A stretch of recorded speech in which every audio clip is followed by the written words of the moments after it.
The world is changing rapidly, and a new paradigm of leadership is emerging. A way of leading with more heart and soul.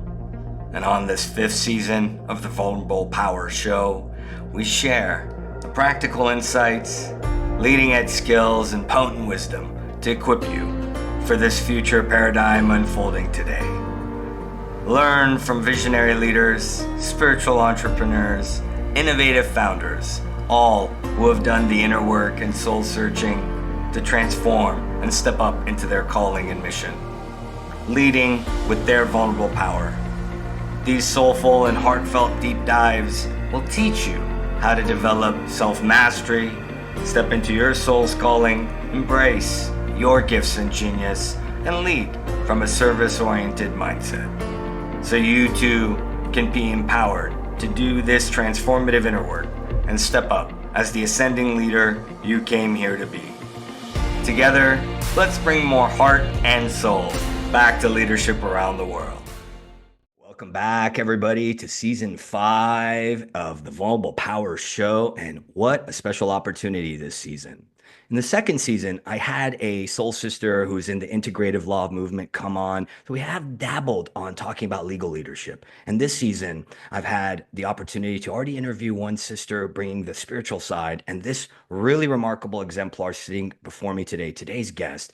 And the way we met was surreal, to say the least. Shout out to Dave Oates, who was on the third season, had a conversation with me, and he said, you know what? I want you to meet Anabella. And right away, very real and genuine. How many attorneys have I dealt with? Quite a lot.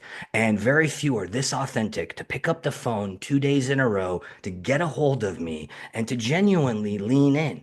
And in fact, the conversation was so supernatural in my eyes that after I got off the phone, having left a message for the other legal leader, Virginia Robin, I saw an extraordinary amount of eagles flying in a pack, which in my mystical training would tell me that it's a very powerful omen, so to speak. So today, Anabella is here as an exemplar of what it means to have a harmonious, this elusive thing we're going to get into, work-life balance.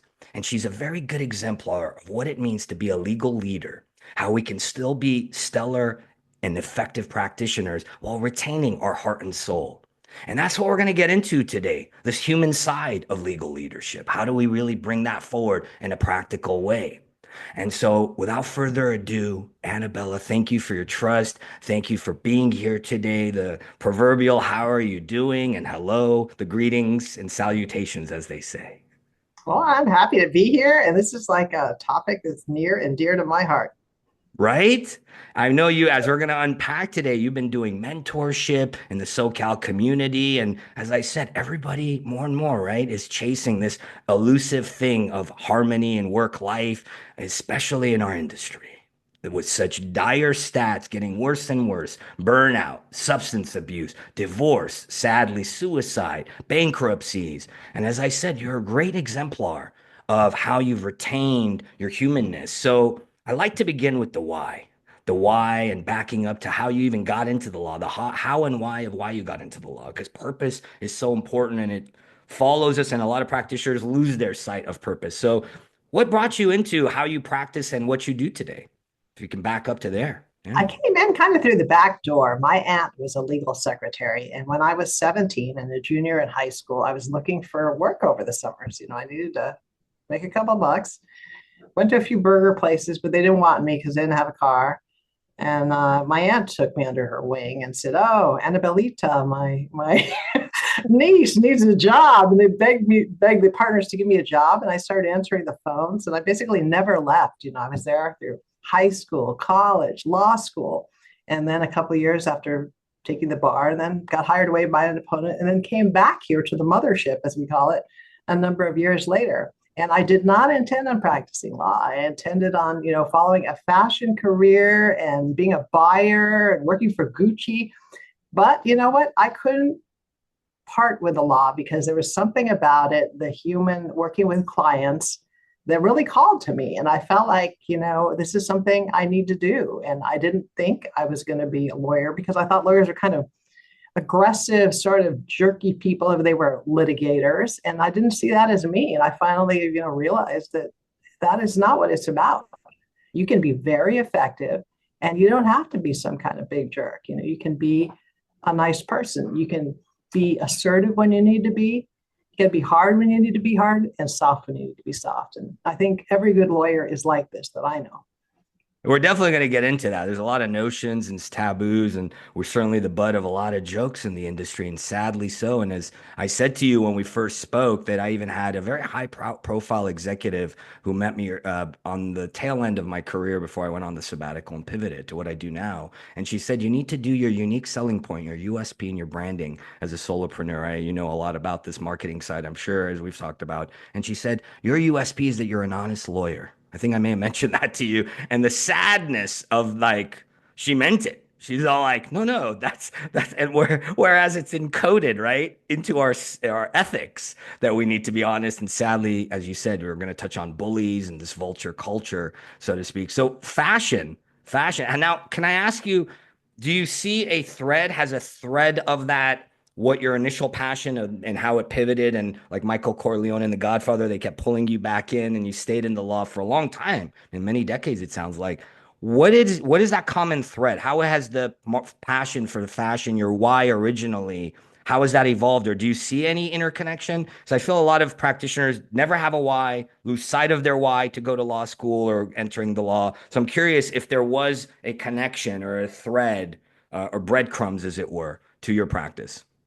Yes, I was never going to be a designer. I was always going to be on the marketing side, and I, in fact, was chasing a marketing degree and got an AA from Fashion Institute of Design and Merchandising, which is certainly not a normal route for a lawyer. After my two partners of my firm were busy chasing me, trying to go to law school for some time, I was at FIDM studying my AA and merchandise marketing. Wow. And the dean of that school literally saw me giving a marketing presentation about law because that's what I knew about. And he literally yanked me out of the room and he's like, "Oh, I was expecting a fashion presentation. Why law?" And I told him, I've been working for a law firm since I was like a child practically. And he's like, "You know what?" He's like, "You need to finish this degree. You need to go to law school. And I think you should practice law." And I was like, "Why are you telling me?" He said, "I know this is very odd because I'm the dean of a fashion school. I should be pushing fashion careers." He said, "I don't know what to tell you. I see lawyer, Mm. I see a person that, is a good presenter and that is, very analytical." And he said, "I just see you in this career and I think you should do it." And I was like, "Oh, my boss has been trying to get me to do this for a decade." And he's like, "Well, that's because he sees what I do. And you're Mm. smart, you're going to listen to me because this is, I'm a dean. I've been with a lot of students for many years and I know what I see." And he Mm. convinced me. And I'm glad he did because I'm not sure I would have done it if I hadn't clunked me on the head. And I'm sure Mm. glad I did. But the connection, as you say, is I think marketing is a big part of law. You need to bring in clients. You need to keep your clients. You need to be able to sell ideas. You need to be a good communicator. And I actually, a lot of my mentorship involves selling and branding other people. I work on their LinkedIn profiles. I teach them how to introduce themselves. I'm a leader of a networking group. So I see a big interconnection between Mm. understanding marketing and helping other people sell their businesses. I have to sell my own, but I'm pretty good at helping other people. If I was not practicing law, I'm telling you, I could be in marketing. Now, do you still have your fashionista sense? And do you bring it Well, into your practice? hey, I like my clothes, I like my shoes, and so forth. But I'm pretty left brain, right brain kind of person. I compete at the Orange County Fair in the table setting division. I've got an eye for color and all that stuff. But hey, I think every woman enjoys her clothes and all that stuff. But I've had a lot of fashion industry clients, and you know what? They really like the fact that I've been to FIDM. They like the fact that I'm a lawyer and I understand what the fashion industry is about. And so there's that connection as well. There's a lot you're already bringing out because one, this notion of what we're going to unpack later in terms of the next generation of legal leaders and the mentorship you've already been doing for a while.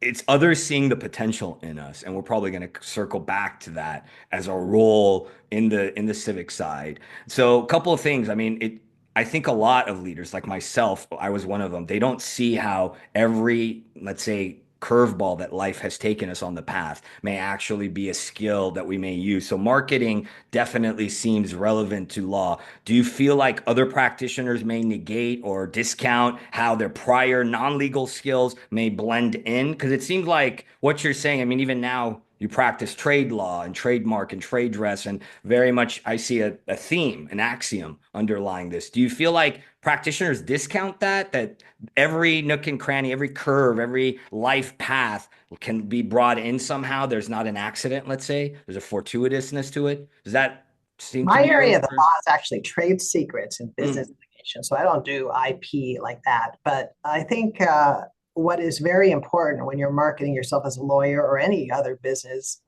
professional is to understand how your past background actually adds to yourself and your marketing ability. So, for instance, I was talking to a law student who wants to pick up his LinkedIn profile. And he said, you know what? I don't know who's going to hire me. He's like, I've been like a collection agent. What does that have to do with practicing law? cool. Well, do you oversee people? And he's like, yeah. And I said, how did you get to that position? He said, I, collection is not a fun area. You're basically calling somebody up saying, give me your money. And he's like, and I'm pretty good at talking to people and keeping them on the phone and getting them to work out a deal with us and all this stuff. And I was like, you are missing out on a great background you have. You're a negotiator and you're a people person. And, if I was hiring for my law firm, I'd love to have some student that has your background and these selling skills and these negotiation skills. I said, I absolutely see a connection with the two. And you're selling yourself short if you don't bring that out in job interviews and in your LinkedIn profile. So I think that, yes, everybody's background gives them a different perspective. And when you're dealing with clients, you're a business person. You're dealing with all kinds of different personalities and businesses.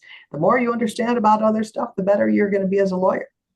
Bingo. I love what you brought out there. And earlier you also, and thank you for doing what you're doing, because yeah, I feel like so many people miss out on that and the branding component. The other thing you said earlier that we're really going to unpack today is you mentioned it. I call it being a holistic leader. You literally said, I'm good with both my left and right hemisphere. And that's really the beginning topic that I wanted to segue into, if that's okay, is this. And I'm sorry, I misquoted what Annabella does. So it's trade secrets. Hey, I've been lawyers, they sound very similar.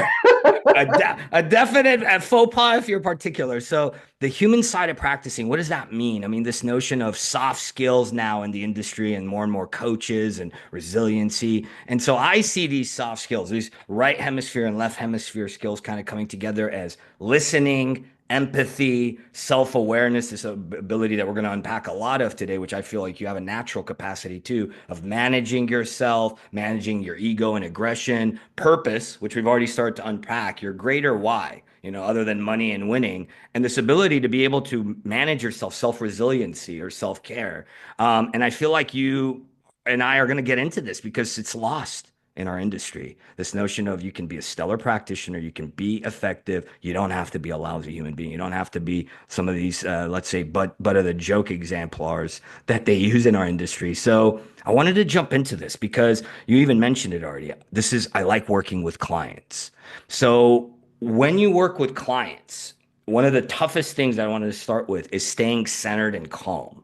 And this notion of being able to guide them without exacerbating, getting flared up yourself, especially in the industry I was also doing that. You're doing a lot of litigation, especially in litigation. So let's start there.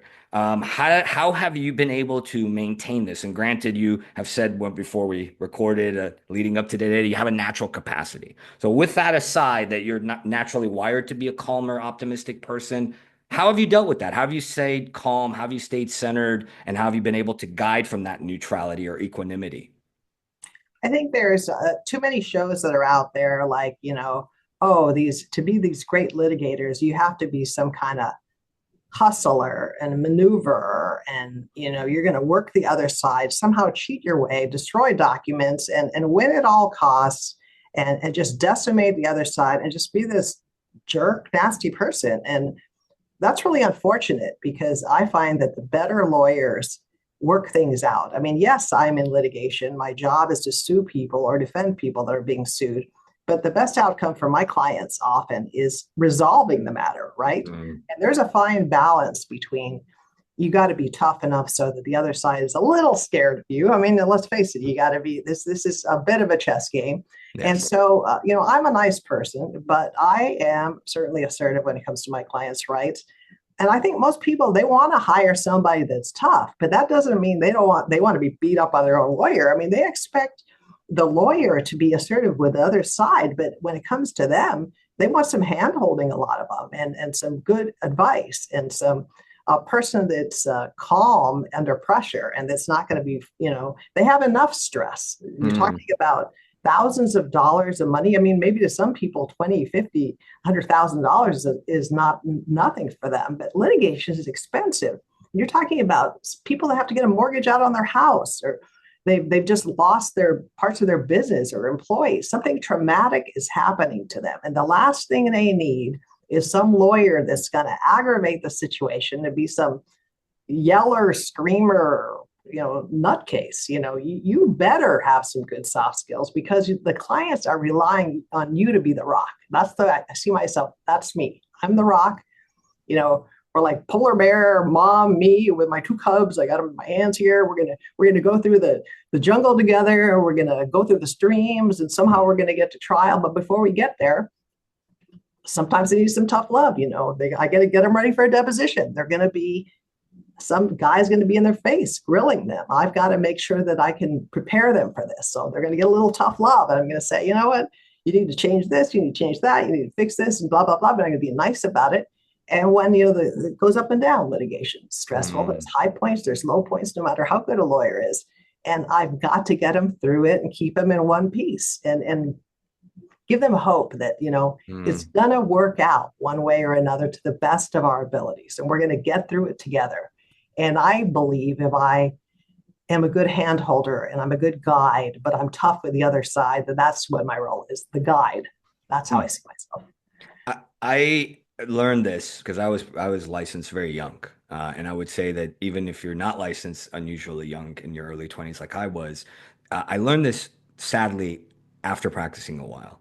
And you started to highlight it right now, that each file is a life in our hands. And we lose sight of that. And thank you for bringing that up so early in our discussion, that we lose sight of that and easily lose sight of. And I like that you brought up the culture and pop culture idolizing this, shark hustler behavior as well. And certainly, yeah, a rock in the chaos. There's a very powerful spiritual saying in this prayer. It's called the Bodhisattva, like a servant leader prayer from the Buddhic lineage. And literally, there's a line that says, "May I be a refuge in the flood." So there's literally an echo of that in what you say, because they're going through chaos. They're going through the stream or the jungle, as you put it, and we lose sight of that, right? It's so much zealous advocacy with the cultural norms to boot that we lose sight of, this is a life in my hands.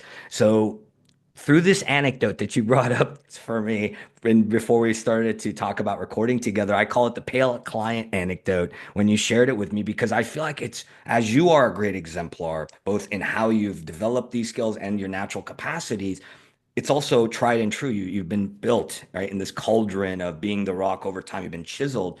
Can you speak to that? Because I feel like it was a good example, this anecdote that you shared candidly, because it's a good example of not only realizing this is a file, this isn't only a file, this is a life. It highlights what you're already getting into, this maintaining your composure and this dance of, you got to be tough. Yes, we're not here to kind of be vulnerable and not powerful. We're here to be both harmonious, holistic, left and right hemisphere. So speak to that. What is this pale? I call it the pale client anecdote, Annabella's pale client anecdote. Can you speak to that? Because I feel like right off the bat, it's a very juicy analogy, and it's nuggets of what you've already said are laced into it. Yes, yes. I think this is one thing that happened in my legal career that's really shaped me. And despite having worked for a law firm for a decade before I became a lawyer, I really did not understand what kind of stresses and nasty things are involved in the practice of law. And this one thing that happened to me really highlighted that for me. I had a client. My client was being deposed by a practitioner who was probably 15 years my senior. I was new. I was 6 months out of, passing the bar, still kind of getting to know the ropes, having been around a lot of legal issues. But my client was probably in his 50s, older guy for me at that time. And then during the deposition, he was getting grilled by this nasty attorney. But what was unusual about it is the attorney was attacking me before he got to my client, because I'm sure he had some idea in his head, I'm just going to psych out the young lawyer and that's going to flip out the client. And it was working. He got in there and started screaming and yelling, about everything. My law school sucked. I'm a terrible lawyer. It's going on and on for like 20 pages on the record.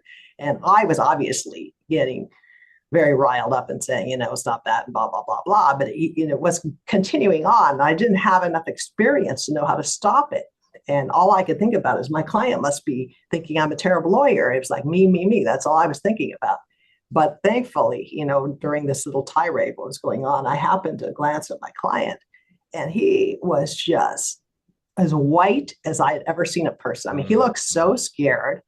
And I just immediately realized it's like, you know what? Forget about me. I mean, this is the client here, and he's scaring my client. And I was really pissed off. I was like, how dare you? How dare you speak to my client like this? And I literally got up out of my chair and I said, you're not going to talk to me like this. You're not going to talk to my client like this. You're going to back off or we're out of here. And I grabbed my client by the arm and I hauled him out of there. And we're like halfway to the parking lot when this guy comes chasing down after us. He's like, Annabella, things got out of hand and blah, blah, blah. Let's go back in there. And I was like, no, I'm not going back in there. We're done. And he begged me to go back in there. And I was like, you're treating my client with respect and we're not going to sit there any longer. I didn't know the right methodology. What I should have done is brought a protective order and just stopped the deposition early, but I didn't know. So I went back in there and, everything was fine. We left. And then my client said that was the most horrible experience of my life. He's like, and I was thinking, here we go. He's going to tell me that I suck, because I did suck. But he said, I just figured if he could talk to you like that and you're a lawyer, what's going to happen when he comes to me?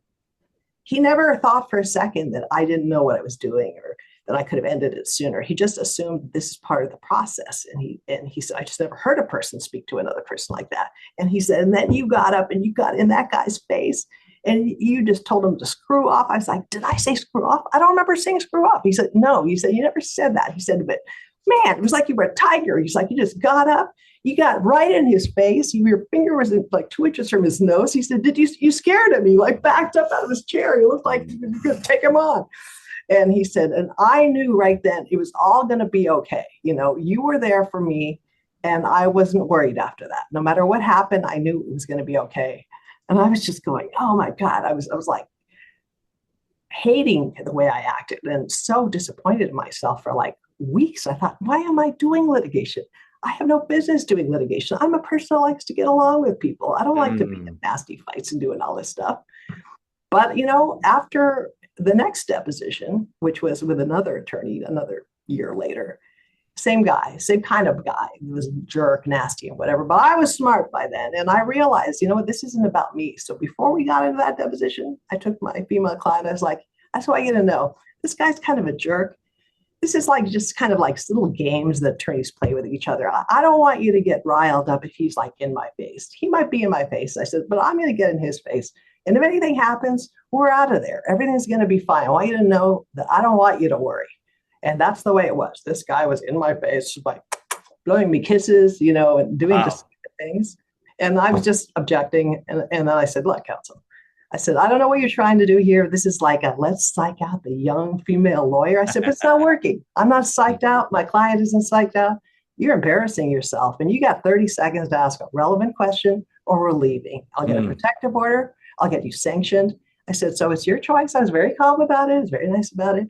And he got so pissed. He like literally took his papers and just went, and he was like literally shaking. He had like anger management problems or something. It was actually kind of funny. Wow. So we get in the elevator, my client and I, we start laughing our asses up. We're laughing. And she's like, that guy's like crazy. I'm so glad you told me to watch out. She's like, you're probably used to this stuff.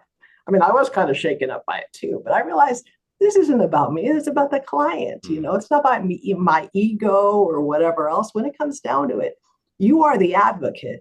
And they'd have to kill me before they harass one of my clients again. I'm telling you that experience, I realized that I had the ability to be the defender and do whatever I needed to make my client satisfied and then make them not scared. And that was the message I got out of it. So much juicy goodness. So on the anger management issue, I would say most of our industry does suffer from lack of self-awareness, which we're going to unpack more. So, I mean, dealing with the stressors is difficult, right? And technical maneuvering aside, because so many people, when they're under stress and as practitioners, right, we got to focus on the technical and looking good and the maneuvering. And sadly, we lose sight of the human elements that already in this anecdote Very much like a case study. You brought out so many elements.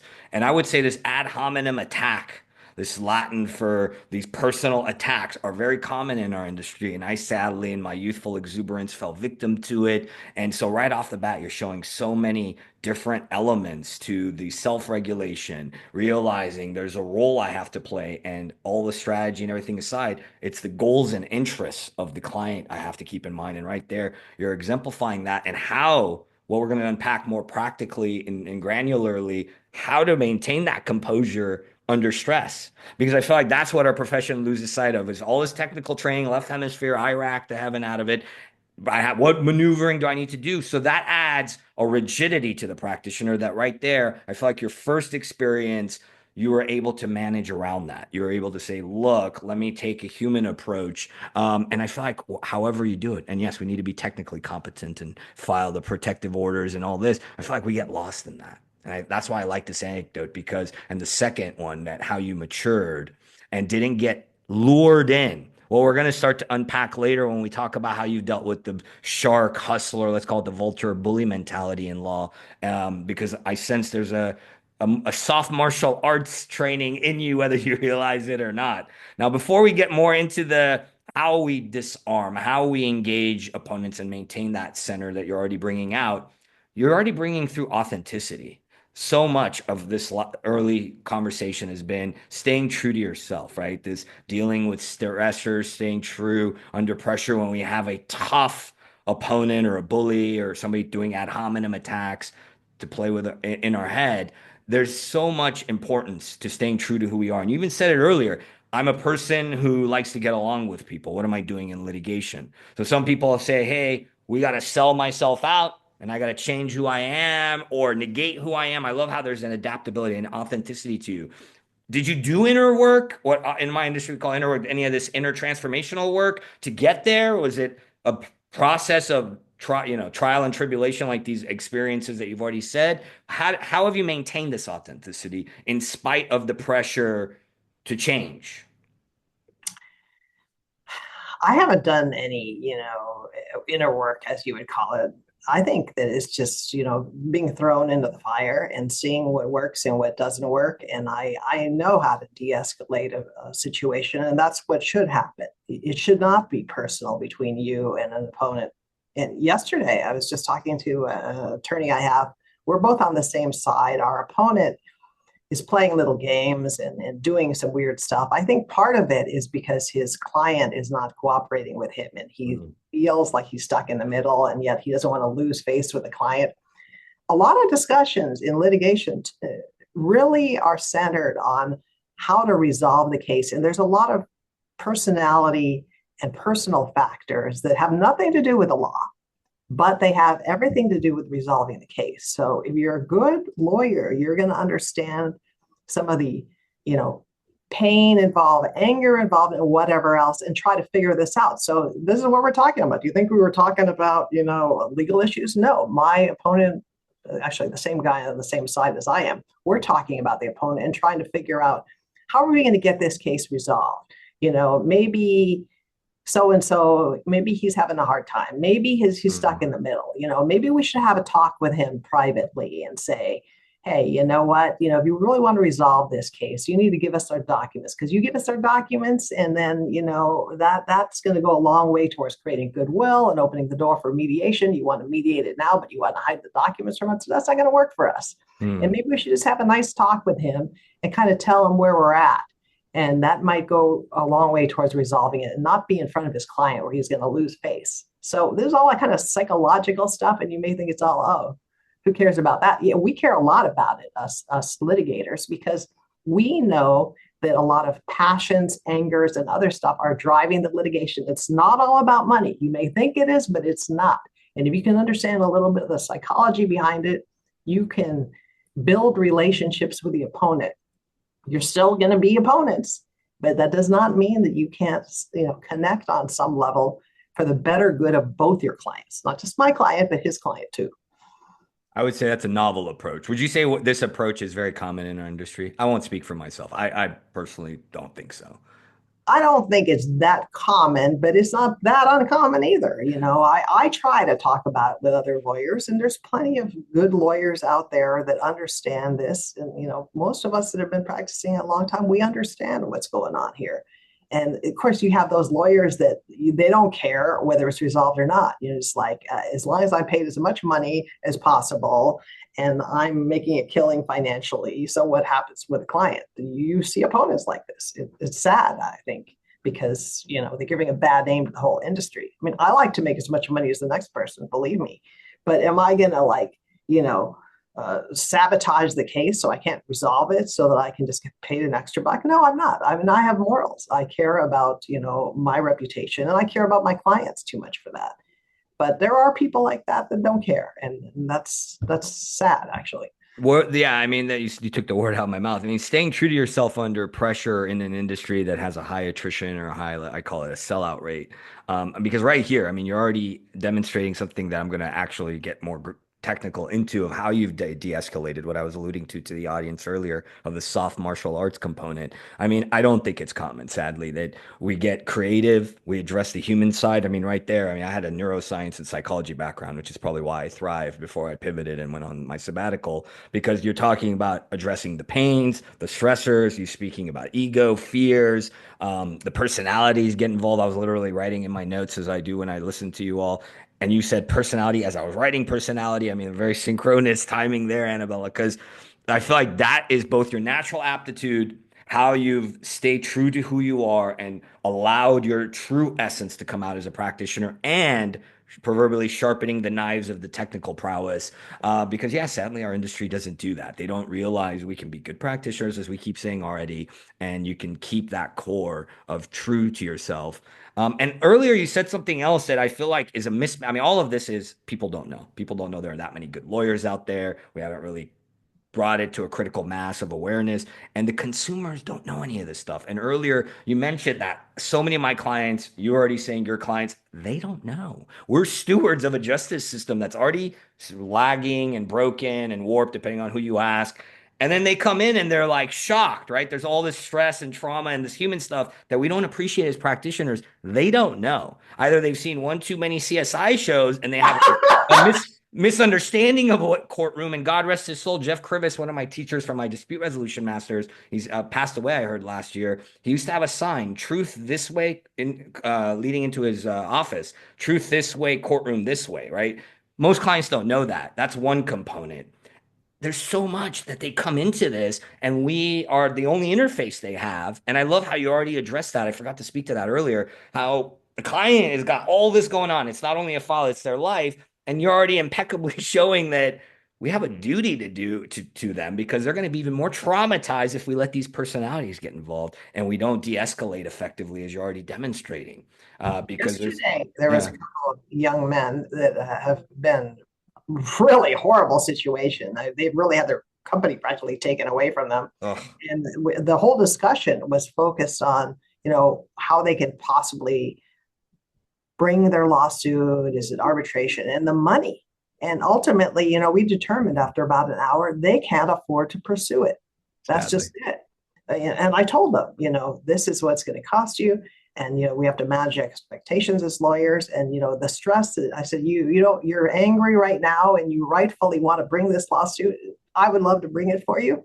I said, but you're not going to feel this way 3 months into it if you're going to not have the money to go through with it, and you're going to lose by default because they'll run you out of money. They'll run you into the ground, these people.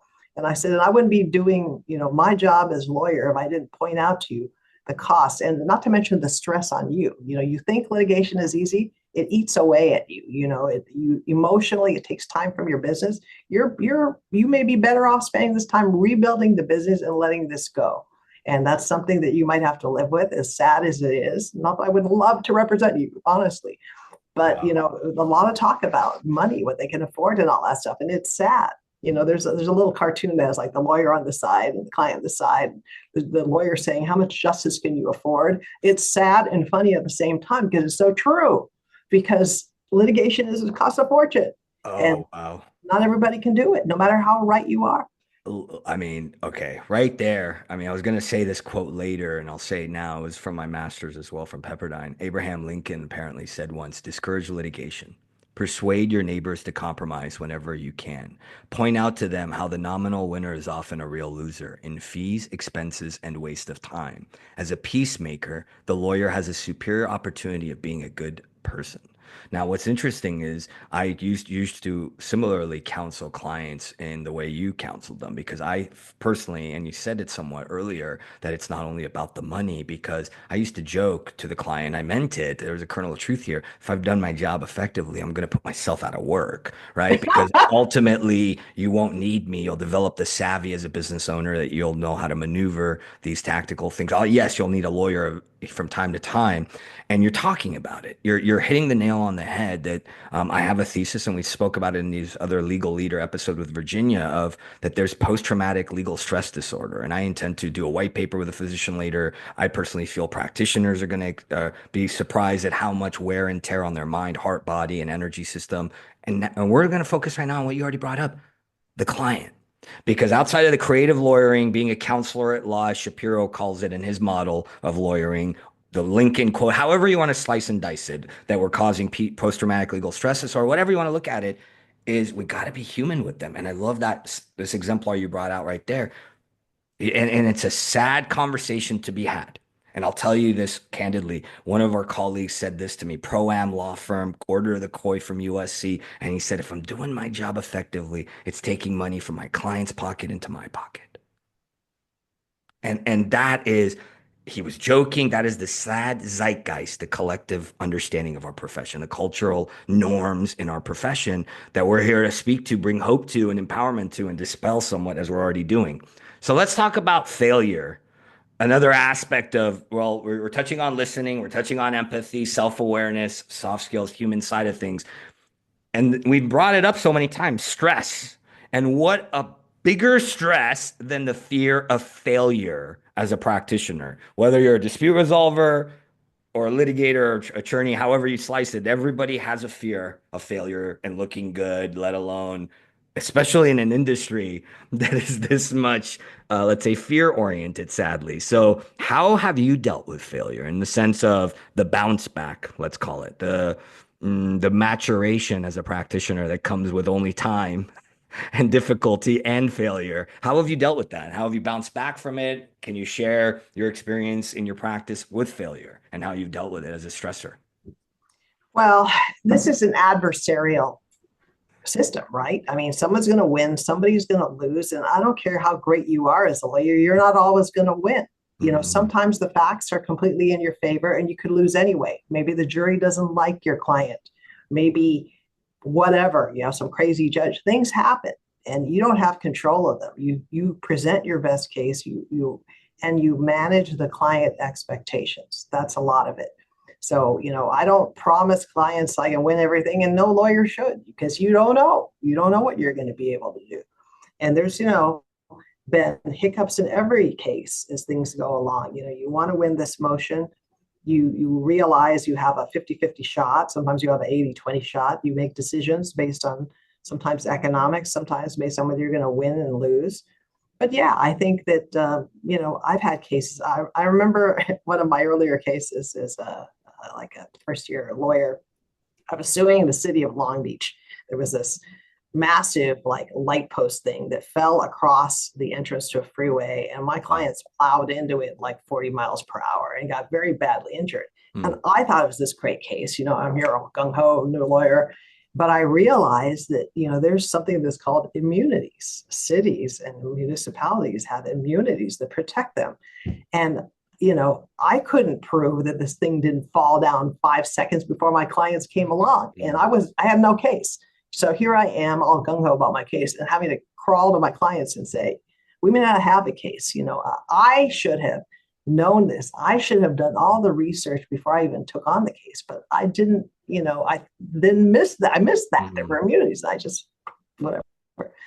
So I realized this. I was told this by my opponent counsel, who was, by the way, a very nice man, probably 20 years my senior. Called me kiddo, but you know, it was okay because he wasn't meaning it in a nasty way. Yeah, and I was okay.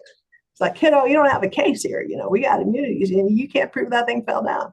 So, Mm. here I was all depressed, but I did not give up. I'm a fighter. So I served a ton of discovery on them. And I ended up finding out after looking at this stack of documents, yay big, that pole had fallen down like 6 years before and been lying on the side of the freeway. He didn't know it, the opposing counsel. I didn't know it, but I kept on going, getting documents until I was satisfied. And then I went back to him and I was like, I've got a case. Kiddo has a case because the light pole's been down. You should have realized when sitting on the side of the freeway for 6 years, something was going to happen. And what was real interesting about that whole experience is we ended up settling it. And my opponent actually called me when the case was done. He's like, this could really piss me off because, you're like this new practitioner. I've been at it. I'm like 20 years your senior. And you went and kicked my ass. He's like, I could get really bitter about this and hate you for the rest of my life. He's like, but I'm actually impressed. I thought you were a loser. You were going to go cry in the sand and you came back and you kept on going and you wouldn't let it go. And he's like, and bam, you found something on me. He's like, and he actually became my mentor. He became my mentor for a decade.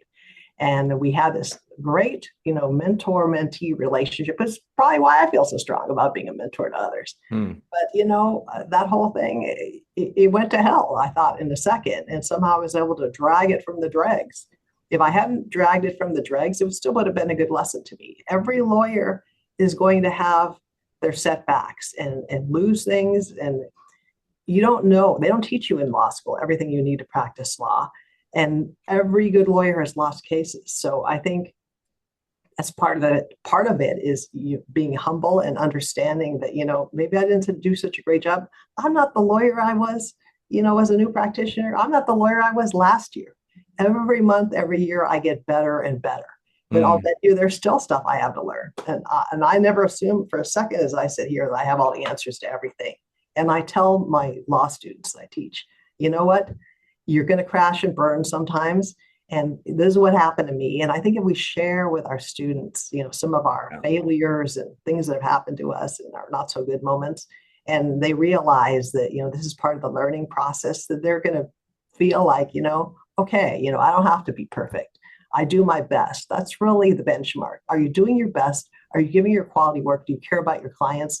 And are you trying the best of your abilities to practice law as well as you can?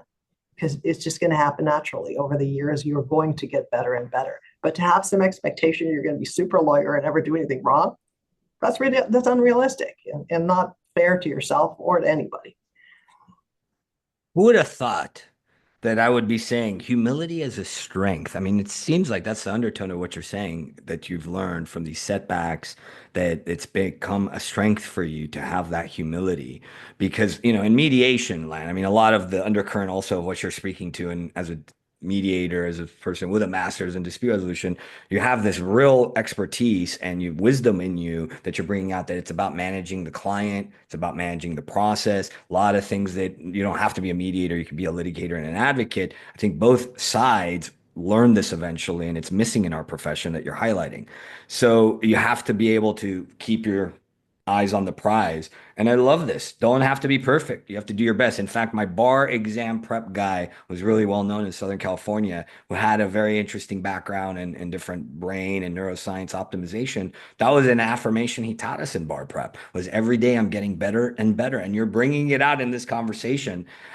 If we can, for a moment, zoom into this vulnerability that you brought out about the depression regarding these setbacks, something that's very much a human side of things. We're not taught bingo bango the business of law, and we're certainly not taught the human side of law. And certainly these conversations that I have on the show, as you alluded to earlier, is part of the point, to share vulnerably. And that's what you're doing today and what we're both doing today. So talk to us about that depression, whether you've had it again or before that, or what's it like as a practitioner in that low moment, and how did you get out of it? Yes, you spoke to the practice side, you got the discovery and you got the substantive stuff you wanted for the motivation. How did you deal with the internal side? Can you speak to that, if at all? Like, what was it like? Because I feel like we turn to alcohol and drugs and sex and all sorts of other things as leaders when we have setbacks, let alone in our profession, the stats are showing that it's, those things, those vices are getting worse and worse as coping mechanisms because we want to numb ourselves. We don't want to, there's a humanness innate in you that you've only amplified authentically. That's what I keep saying on the show, as you can tell as the host. So what was it like? How did you bounce back, if at all? Like what can you say or speak to about that inner workings, the mental side, the depression side of the setback? Well, with a pale client, I had actually changed firms when that happened. And I think depressed about that for weeks, a good 2 or 3 weeks, disappointed with myself. And I actually ended up calling one of my mentors who was, a previous partner of my old firm because I didn't feel comfortable talking about with my new firm. But I called him up and I said, this is what happened to me. And he gave me some great advice. He's like, Anabella, he's like, I'm really sorry this happened to you. He said, but it's things like this that make you a better lawyer. These experiences, these losses, and getting your ass kicked, this is going to make you a better lawyer. He's like, and the only way you're going to feel better is if you prepare and you see what you did wrong, you open your eyes, and he's like, I'm going to tell you what you should do next time. He's like, and you go to the rudder guide and you do some research so when it happens again, you're ready for it. He said, but this isn't going to be the first or last time this happens to you. You're going to have losses. You're going to do things that aren't perfect. And when you do that, instead of beating yourself up, you figure out how to resolve the problem for next time. And he was right. That next time that happened with that female client, it was like, I knew the procedure. And more importantly, I knew to talk to her and get her ready. It's like, hey, this is just like games. This attorney, he's going to say snitty little things to me. I'm going to say snitty little things to him. This is part of lawyering, And even though I was just as scared as I was the last time, at least I had her calm down and I knew what the procedure was. And I learned from that experience. And that's what you have to do. You have to forgive yourself, stop beating yourself up. You're going to beat yourself up, which is part of the plan here. And, I also realized that if you beat yourself up, part of it's because you care. Mhm. If you didn't care, you wouldn't care if you sucked, right? I care. I think a lot of people care. You care about being a good lawyer. You care about your client. And if you are a person that's passionate about something, then yeah, sure, you're going to be sad about it, but you're going to figure out how to deal with it the next time it happens. I think for me, that's the most practical approach. Mhm. And you're going to eventually forgive yourself because you're going to realize after 30 years, I realize this, that, you're going to get better and better. And there's no fast way of going through this process other than failure. Failure and doing things not great is part of the practice about being better and getting to be a great lawyer. And I see all those things as they were learning moments for me, just like my old partner said. And he's absolutely right about this. And he's like, and one of these days, you're probably going to be talking to people about this experience and laughing about it. And he's right about that too. I am laughing about it. You must have been about how my client was like saying, "Hey, you took it like a tiger, and you're going to take that guy." I think it's really funny now because I didn't know I had that in me. Actually, I didn't realize that when it really came down to it, as nice as I am, that I was going to be, I was going to get in that face of that guy, and I was not going to let him get away with anything. So I learned some stuff about me in that. I think we all learn things about ourselves as we practice and have our failures, but failure is part of the practice of law. And that's something you got to understand. You're going to have to check your ego and get ready to be taken down every once in a while. And you're going to learn to get taken down and get back up. And eventually you will forgive yourself and you will learn to fix the problem and life will move on. I agree. I agree. Well said, because there are no shortcuts. And I love what you're bringing out there. This notion of, so much of a training is preparing on the technical side. It seems like more and more on this episode, we're talking about preparing on the non-technical side, the human side. And here you are speaking to very much, I don't think it's natural in our profession to be this way. So we're hoping that more and more of the listeners and those out there bring this out more, because I would say that you brought more of your essence, again, that authenticity piece out. You didn't let it be eroded. So here you are talking about learn from the loss, having a growth mindset, not natural. Many people are paying money now to bring practitioners and consultants in to teach their law firms this. Allow this as a growth opportunity. We're going to talk about our role as mentors later on in this episode. I mean, you're talking about self-forgiveness, the word grace that I talk about a lot, bringing grace into yourself. Very beautifully put, because I don't think Now this that is. you mentioned grace, here's another thing that I think Yeah. is I remember also being a young lawyer, and I wrote this meet and confer letter. Somebody, I sent some interrogatories. They answered them. They had a bunch of objections, which I did not agree with, and so I sent this kind of aggressive, letter saying you're wrong, and I want What's a further. meet and confer for those that may be listening? Because not only lawyers are going to be listening to my show, Yeah, and yeah. maybe they're coming from your audience through Provisors or Rotary, et cetera. So, what's a meet and confer? Because it's a very important thing. That's usually a nasty game between lawyers in litigation for the Yeah, yeah. audience's sake. Yeah. Before you bring a motion, a lot of times there's an obligation to try to work it out with the other side. You'll point out your legal authorities and give them a chance to fix the problem before you go running into court, wasting the court's time with your silly motion. So this letter is explaining what the deficiencies were with the responses. And my opponent ended up calling me and saying, there's actually, you're not correct. There is some other law and blah, blah, blah. And she said she sent it to me, and I looked it over and I agreed with her. And you know what? I called her up after that. I was like, I looked it over and you're right. I'm wrong. I'm going to withdraw this. Thank you for pointing it out to my attention. This is not just another little blip in my radar. But when I left this office and it was time to, go work somewhere else for a while, she was hiring at that time. And I really wanted my resume to be looked at. And I thought, she's never going to hire me. I'm an opponent. I didn't even practice on the defense. I was on the plaintiff side. And she's like, I remember you. And she said, you know what I remember about you? She said, I remember that we got into out of some discovery. I was like, here we go. She's like, I'll hire me. She's like, no, actually, the reason why I remember it is because the second I pointed out to you, you were very graceful about the way you handled it. You immediately, admitted you were wrong. And she's like, and I really respected that about you. And she's like, and I've got 50 resumes here. I'd rather hire somebody that, is a classy opponent than some stranger. So she's like, fax it to me and come on in. And she hired me. I worked for them for 12 years or so, all because she liked the way, I was fair, and I wasn't making a big deal out of it. I was willing to admit I was wrong. Who would have thought that would have impressed somebody? But it did. There's an ROI in everything we're bringing out here. And here you are bringing out the pragmatic benefit, which is seldom looked at in our industry, of being a good person, being human, bringing grace forward, humility forward, and it makes it marketable. You make yourself more marketable in a dire industry. In fact, you've spoken about it on this episode and already. One of the first cases I had as my deceased brother's conciliary, shout out to Larry Campitiello down in San Diego, practicing SoCal, business litigator, yelling match. The Libra and the Sagittarius yelling at each other, and we became close friends. He became a referral partner. Didn't know he had a spiritual side, etc. So yeah, I would say there's a lot to be said there. It was not as direct of a benefit. Here you articulate a very direct benefit. You got hired because you were humble and you brought grace forward. I mean, most people would think, the topic we're going to transition into now, this notion of something we've already brought out over and over again, the societal and professional notions of you have to be soulless, heartless, a vulture, a hustler, or a shark, or whatever you want to call it, different variations. And so more and more people let go of the heart, let go of the soul. They erode. And it's what you're bringing out. It's often a misguidedness in our industry as a result of the not knowing, the not being trained, the pressure of looking good that you're bringing out more and more, the fear of failure that we are not addressing in the industry, and that you're saying impeccably you can be competent and assertive. You're demonstrating already so much, vulnerable and in your power, very holistic, without force and aggression. And let's get into that. You've already brought out some good examples.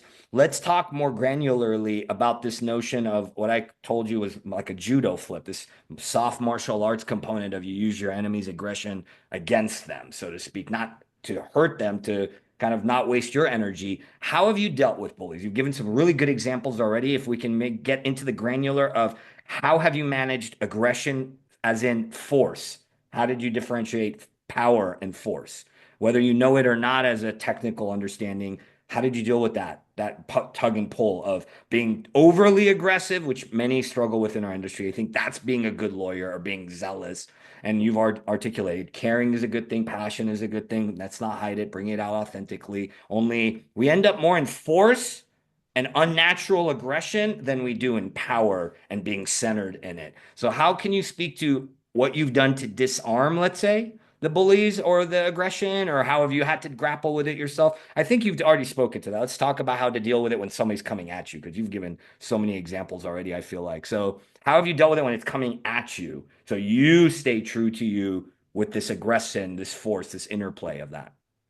Hopefully Well, that was clear. a lot of this, the snitty, nasty kind of stuff comes out in writings. You can easily get into a nasty email battle with the emails, the hate emails that go back and forth for days, if not weeks. Some lawyers send them every day. I mean, that's just that's how they operate.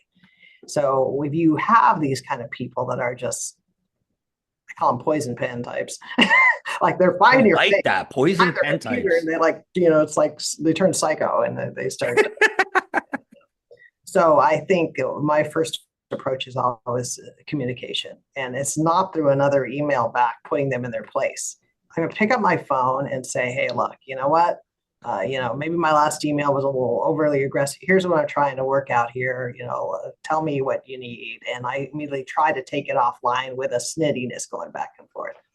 Now, some people, it's not going to work out. Like one guy at a deposition literally was interrupting with stupid objections throughout the whole thing. And then I explained to him, you can't have these kind of like coaching objections to it. I literally handed him the rules of professional, stuff from the LA Superior Court. And he went like this and like threw it at my head, and I tried to work with him for some time, but ended up having to go in front of the judge and having a discovery referee put on the case. There's those people, but that's really not that common. It's a very small percentage of people. Most people are gonna be okay if you have a conversation with them. And I'm trying to figure out where their heads are at. Why are they this way? Because they really do think I'm trying to screw them over and my client's just a jerk. Is it a personal thing? Is it some power play or whatever it is? If I can de-escalate it through a conversation, I'm going to try to do that. Well, what about if we do this? What about if we do that? Is there some way we can resolve this issue? Sometimes, I'll tell them, maybe, I understand where your client's coming from. You understand where my client's coming from. But, we're lawyers here. It's not a personal thing. It's not a personal issue between you and I. We're just trying to, get our clients through this stuff. What can we do to resolve it or get rid of the problem? Or maybe I could do this. Even if it's something only small that is meaningless, some kind of giving away of something that really isn't going to mean much of anything to my client. Just the action of even picking up your phone and showing you're willing to try to work it out can a lot of times de-escalate things. But, it's also important to understand that this is an adversarial system. And despite the fact that I'm a nice person and all that stuff, I'm not so touchy-feely that I'm just going to pick out my phone and talk to people. I need to establish that I am a good opponent and that they should be afraid of me. And I can tell you, anybody I've gone head-to-head with in some serious litigation, they'll have respect for me by the time it's done, because I am going to draw the line and I'm going to hold their feet to the fire, and I'm going to expect them to play by the rules. If they're not playing by the rules, I'll try to work it out. If that doesn't work out, I'll drag him from the judge and I'll get an order. I'm the quick to bring emotion for people that are just completely out there that can't work it out at all. And I'm good at it. I haven't lost a discovery motion, knock on wood, for 30 years, because I pick and choose my battles. But I think that all this talk about working out is great, but at the same time, a lawyer and a litigator is somebody that should be respected and feared on some level. And there should be a good self-respect between opponents. Like we're sumo wrestlers, we're in this little circle together. Yeah. You're warriors. You are warriors. I mean, we are warriors, and that is a dichotomy between being warriors and yet being good adversaries that can resolve a case together. And I try to balance those things so they have a healthy respect for me, and at the same time, I can resolve the issues. And sometimes you need to establish that respect first before you get to the point where you can work things out. There's a natural course in litigation, and the adversary part, I think, sometimes needs to come out a little bit in the beginning till you get to a point where you can resolve it.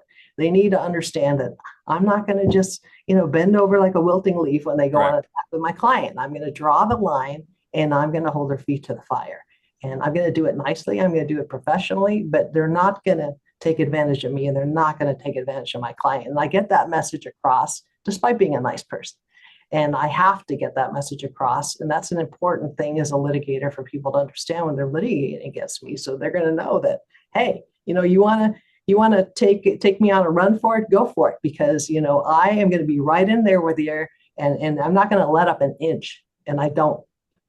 Well, I love that, right? Because I said it. It's this being competent and assertive, not aggressive. And you're highlighting this dance because there's a book. Man, It's called Five Rings by a very famous martial artist who is this is in thought leadership. I don't know if you've heard of Five Rings by Masaoka. It's a Japanese, literally, who's the most successful swordsman in history. Had the most duels, fighting to the death duels. And he writes this book. It's often Five Rings is noted in leadership, and you're touching upon it, whether you know it or not. Any good martial artist, whether they do soft arts like judo, aikido, tai chi, or to the death, kung fu, Bruce Lee style, they understand what you're speaking to. There is this notion of you got to be in your power and you got to be vulnerable. You got to be competent. Respect has to be earned. You have to be centered in that power and not overdo it. And you're highlighting that dance. And it's a very subtle internal dance because if you don't have the self-awareness, you're going to lose sight of that, right? And I love this. You're picking up the phone I already spoke to as we started this episode, right? I think that was unique for me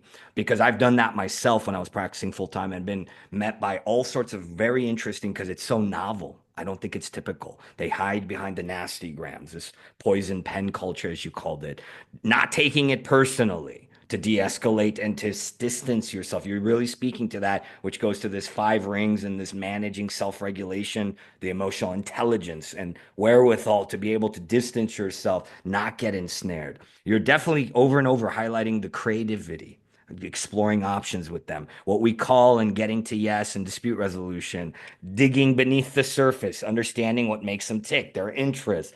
And you're using a lot of discernment, very powerful word in legal, let alone in the energetic space, because you're demonstrating, as I've said already, where is the line? Where is the line of I'm not going to be touchy-feely for touchy-feely's sake, only there's some strategy here. And that's why I'm highlighting this book, Five Rings, for the listeners, because I feel like it does a great job and you're doing it, whether you consider yourself a martial artist or not, is how do I reverse the tide of energy in the dynamic? That's what de-escalation means, right? The tide of escalation is happening. You're using that word. So you're really managing these undertones and undercurrents, which we hope the listeners are appreciating that there is a fine line between being civil and being powerful.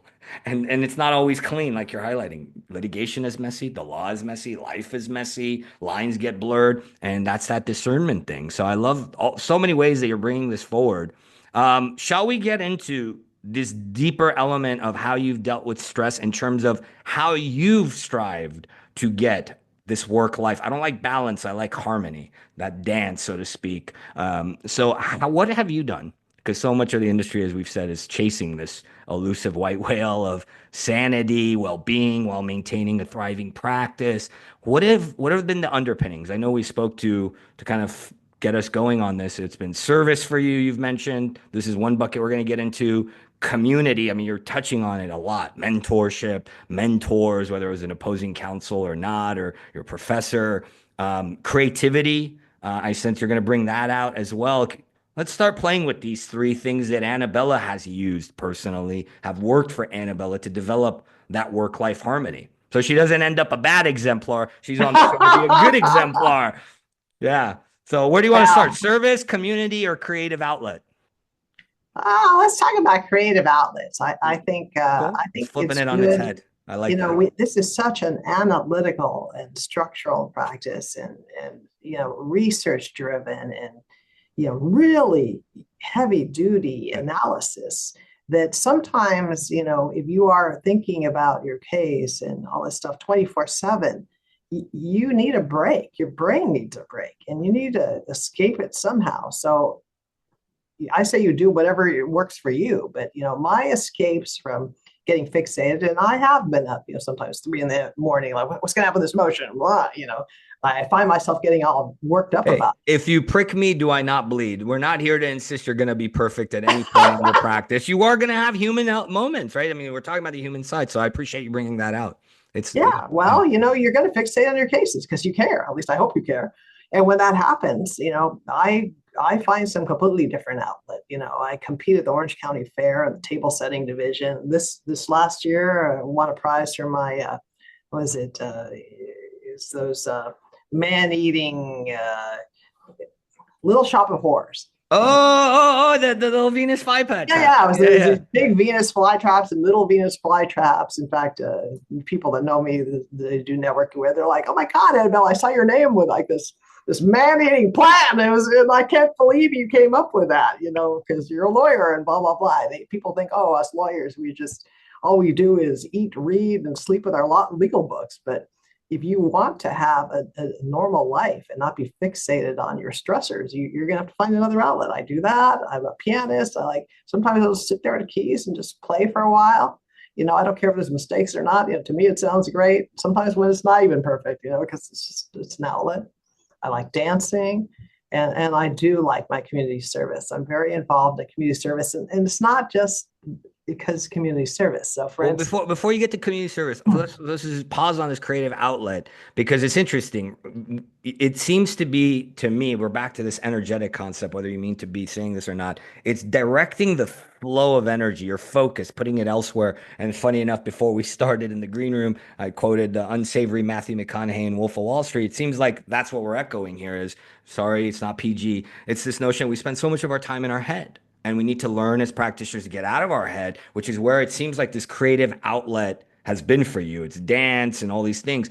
Talk to us real quick for the listeners that are law students that are in bar prep mode or in law school. And it's counterintuitive, as you and I have spoken to, right? Because even as practitioners, let alone law students, we should be working all the time. Creative outlet. Who's got I'm on the partner track in pro-am law? I don't got time for creative outlet. So talk to us about both the bar prep, what you did, as well as flushing out the creative outlet before we get to community service. And it seems like it has. Can you speak more definitively after the bar prep thing that you did? How has it impacted you? Can you speak more to the practical benefits you've achieved? In other words, maybe highlight examples if you can, if they're true to you and genuine and authentic, of how this has impacted you as a practitioner. Because again, I feel like it's foo-fooed away in our profession for various pressures, reasons, justifications. And it has now we're seeing it, right? Resiliency, well-being, creativity seems to be a big one that consultants are bringing in. So now we're like, oh, this is important. Yes. Speak to that. First, the bar prep thing, because what you did in bar prep is what I did in bar prep, only I didn't do it willingly. I broke down and watched The Office because I never heard of it for 2 days straight. 2 days straight. And I regretted it. And I was like, oh my God, I should be studying. What am I doing? So talk to us about that. And then what have been the practical benefits? You don't have to be a neuroscientist consultant to talk to this. Talk from a human level as you have been. Bar prep, and then what benefits do you see of the creative outlet? Like in terms of nuts and bolts.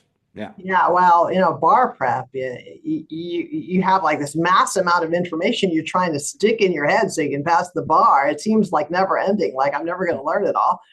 And I could only do it for so many hours. And then I actually picked up some ballroom dance classes. I was taking ballroom dance classes while I was doing bar prep. And a lot of my fellow students thought I was insane. They're like, I can't believe you're wasting your time doing ballroom dancing, learning the cha-cha instead of like memorizing stuff. What the hell's wrong with you?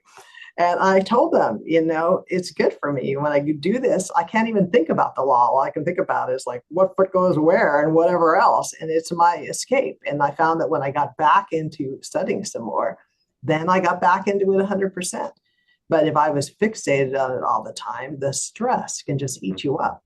And you got to find an outlet that does not involve alcohol or drugs, because, those aren't going to get you anywhere. And a lot of practitioners, severe alcoholics, or they deal with stress through drugs or some other way. And I wasn't going to do that. I needed something else. And it worked great for me. And I've always had these creative outlets because I find that if I am reading fiction or a ballroom dancing or playing my music, whatever it is, or I'm trying to learn a new Chopin piece, this does not allow me to think simultaneously about my cases in the law. And that is good for me, and it's good for anybody not to be fixated on that, or else you're going to get eaten up, because the stress will kill you, and you have to manage your stress. And whatever way you do it, I'm not saying ballroom dancing is for everybody, but whatever way you have of doing something where you cannot be thinking about law clients and your deadlines is a good thing every once in a while to keep yourself happy and joyful. When you come back from these creative outlets, do you notice a sharpness? In other words, because that's the theory, that's the science now. And most practitioners or consultants that are brought into law to help with this problem that we're speaking to, that the human side addresses, is go to nature, go on walks, and they're finding there's so much that happens when that, in terms of creativity, performance, impact, etc. Can you attest to that? You don't even have to be a scientist in that regard. Can you attest that when you did come back from these creative outlets? Because it seems like two things you're speaking to. One, you said the word, you're not eaten up by the stressors. Again, I'm seeing it as an energy scientist that you're channeling the energy elsewhere. You're not bottled up with friction. And it doesn't have to only be bar prep. Any high stress project, high stress file, trial prep is probably equal to the arduousness and stress and of bar prep. Can you attest to that? I mean, when you came back from these outlets, can you, as a beta testing, are you actually genuinely like sharper? Do creative out epiphanies strike you when you're doing this stuff? Or is it like, nah, not really? No, Honestly. no, I'm definitely fresher, and I am focused and ready to attack the problem. I come in and it's like, okay, I'm back 100%. I'm not just like there 80% or having lost all this good energy thinking about stuff that there's nothing I could do anyway. And you know what? I've gotten very good at, if there's something that I can do nothing about it, then that is something that you really do need to let go of. My son is actually, going to pursue a career in law here, and he's just taken the LSAT, and it's very thinking a lot about, how is the test going to be. And I was like, you know what? You need to stop thinking about that. You need to go do something else. And this Mm. is the first part of your law career, and this moment you're feeling like, anxiety is going to continue for the whole time you're practicing. First, you're going to be panicked, like, am I going to pass this class? And it's going to be, am I going to pass the bar? Then it's going to be, am I going to be able to, pick up clients? And then it's going to be, am I going to have good results for my clients? And then it's going to be, will I get paid for the work? It's like a never ending. So you better find a way to deal with the stress, because there's no end to it in the practice of law. It's quicksand. It's a quicksand of pressurization and stressors, which is why the industry has such dire stats compared to other high achieving professions. So this is the notes I was taking, because if you're new to the show, welcome. This notion of it's not scripted. We have kind of a general outline, and this dropped in, and I was writing it as Annabella and I started the Zoom before we hit record. Do you drink? Do you personally Oh drink? And yeah. how do you, and then, and this is the topic. How do you, because you brought it up already. I was planning on getting to it after we talked about community service, community, tribe, and service. How do you deal with the happy hour culture? I didn't do well. That was part of my burnout. My sabbatical is, I think it's not that I was alcoholic.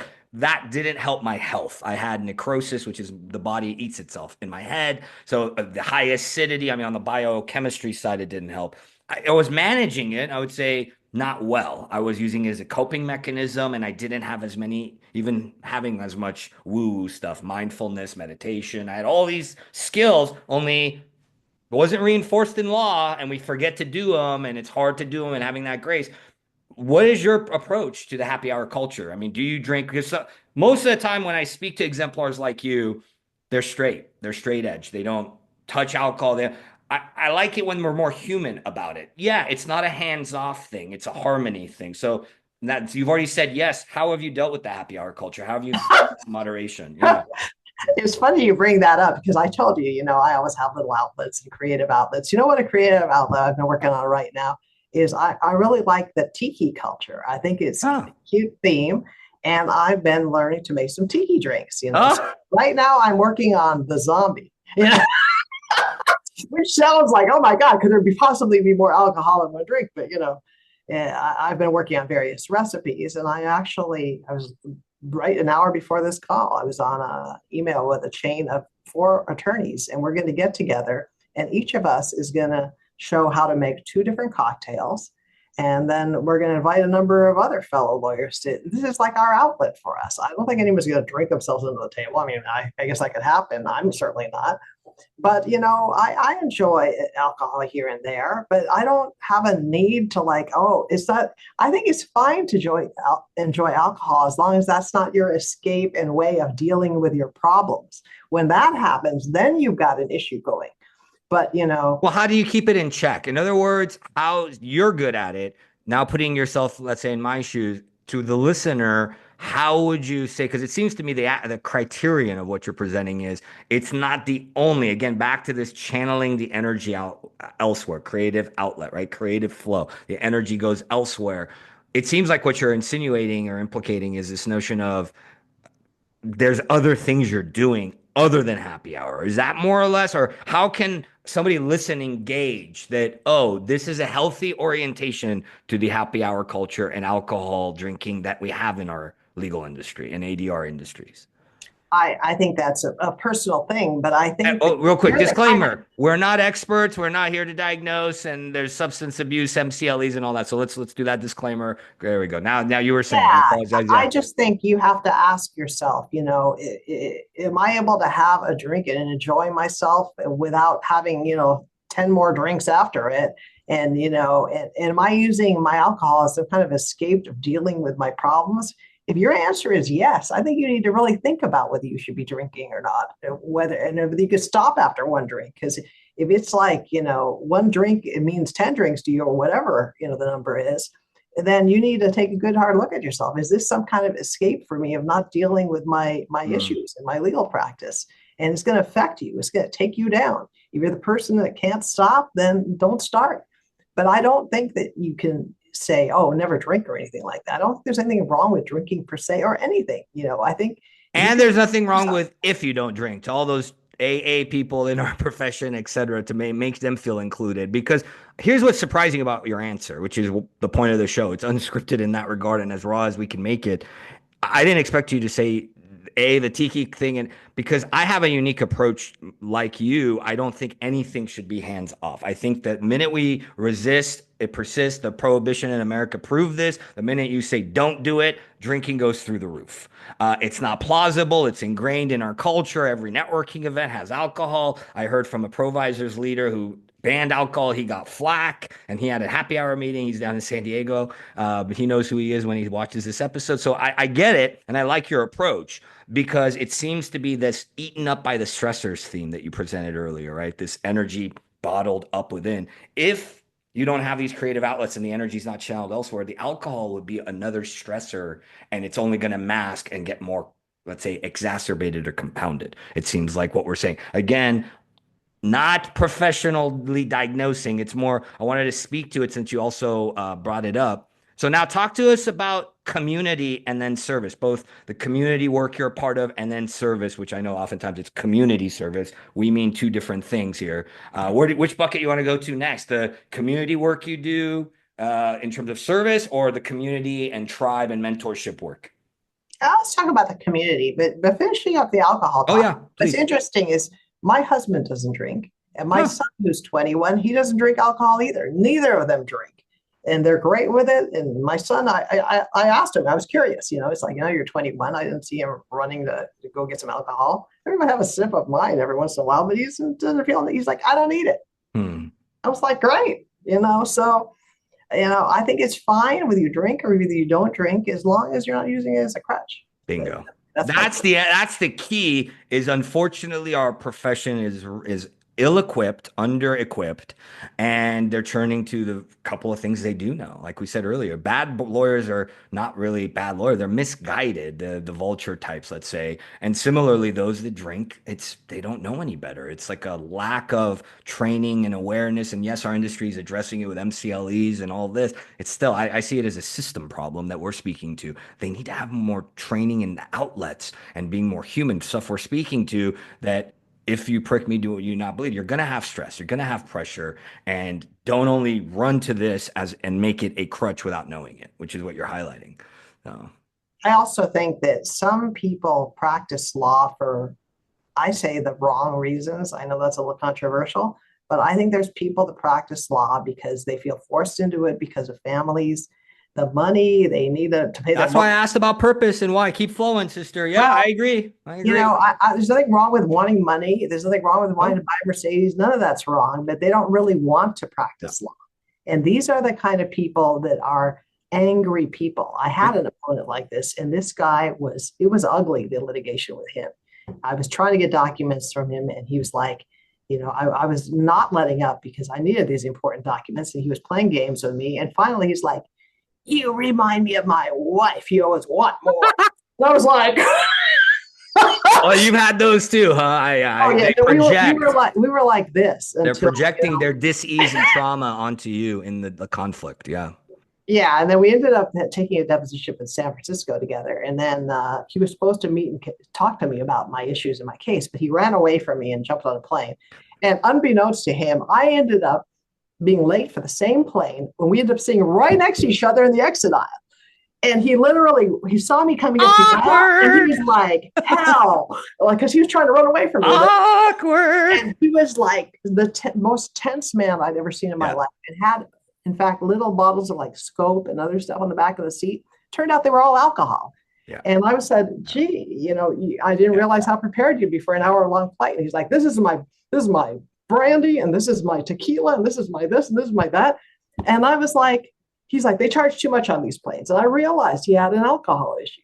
Yeah. But we ended up, I said, what kind of tequila is that? And he's like, this is like Tres Generaciones. Oh, you found a common ground and access. I was like, that's good tequila. And he's like, would you like some? So we ended up having a shot together, and we resolved the case like on the plane between San Francisco and LA. But he told me how much he hated practicing law. He's like, I got 2 more years of this shit. I can't wait to be done. I hate it, and now I'm in too deep. But when I retire, I can't wait. And you know what? That guy who we were bitter enemies in the case, we resolved our issues, and he actually had his client hire me like 2 years later. Who would have thought? Wow. But I think there's, if you hate something, don't go into practicing law if you're going to hate law for any reason. Well, that's why we started with purpose. So many of these consultants out there, and they're right. I mean, shout out to all of them. I don't know all of them. I happen to know some of the thought leaders more and more. And I was doing mindfulness and CLEs and on the bar boards and bringing this stuff before it was cool. And now it's a high profit industry. So before we unpack what you said a moment ago, I love how you are able to find the common ground. I mean, you use that access point of alcohol, and I mean, because you highlighted it earlier too in terms of disarming, aggression and force.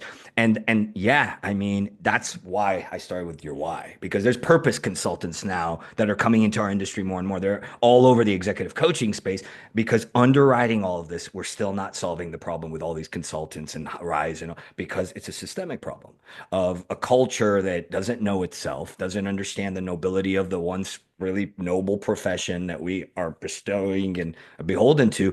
And then they're thrust into it. And what a great example of how they project their traumas, project their pains. They don't know their why. They haven't addressed and aren't trained, and the culture doesn't promote it. So yeah, I love that you brought that up organically, because sadly, yeah, I would say that is not as uncommon, much like good lawyers aren't as uncommon as we think. That I'm in it and I'm in too deep. I mean, talk about sunk cost bias. That, I mean, I'm in it because my parents said doctor, lawyer, engineer, and I'm Persian. And then I stuck with, I mean, you got to at some point have this examination that we're touching upon more and more in the self-awareness. So now with community, I think let's do service first, if that's okay with you, mainly because it's not something we see other than pro bono hours, garbage cleanup. And it's like a check the box for lawyers to kind of say, okay, I did something. For you, it seems to have been something that's a pillar of who you are, this notion of doing service work and all that. So let's dive into that as it regards to you as a legal leader and what it's done for you in terms of your practice, fulfillment, and impact. Well, I've been on a busy spree of hands-on service here for this last month, and one of them was going to Tecate, Mexico, to build a house in a day. I've done this a number of times, and you basically arrive with 60 other fellow Rotarians, none of us who are in construction, by the way. And you start with like this empty pad, and by the time you leave, you've got a fully built little mini house that you're handing over the keys to some family.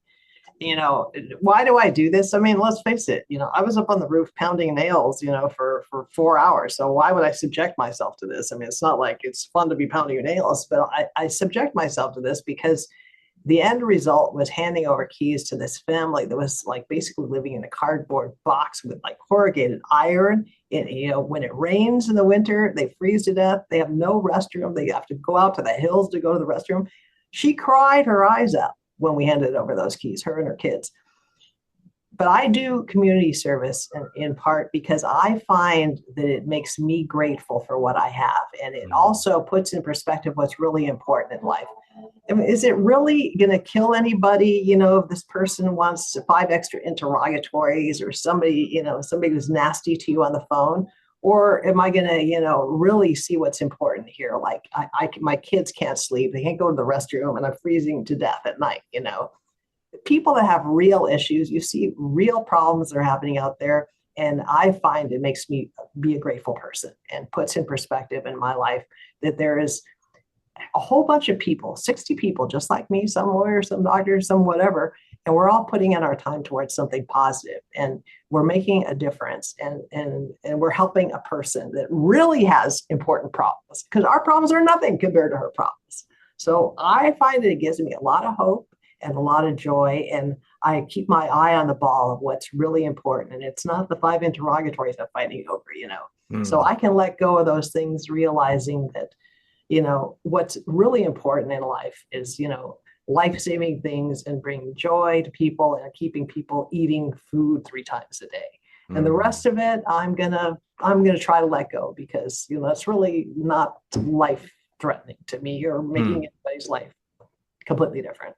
Well, God bless you. Yeah, I mean, you're demonstrating the sanity and impacts on sanity, well-being, and effectiveness, because this is, again, this notion of, it seems to be that the channeling your energy towards a positive or collective good is fueling you. I mean, the science. So I'm not sure if any of the listeners or you have heard this. There's a Netflix series called Blue Zones, and it's about longevity research. Now, we have this research over here, which basically mentions some of these pillars that we're touching upon: creative outlets, service. We're going to get to community and a tribe in a moment, and how literally these in that research led people to live to hundreds of years old. There's a longevity. It makes you way more resilient and all this. Now, we're also finding the word you're talking about: gratitude, appreciation, shift in perspective. There's even research there that it literally, and I love what you brought in, Annabella, brilliant, that this doesn't have to be only that. You take that and you're bringing it into the practice, and you're bringing a new perspective and a greater capacity or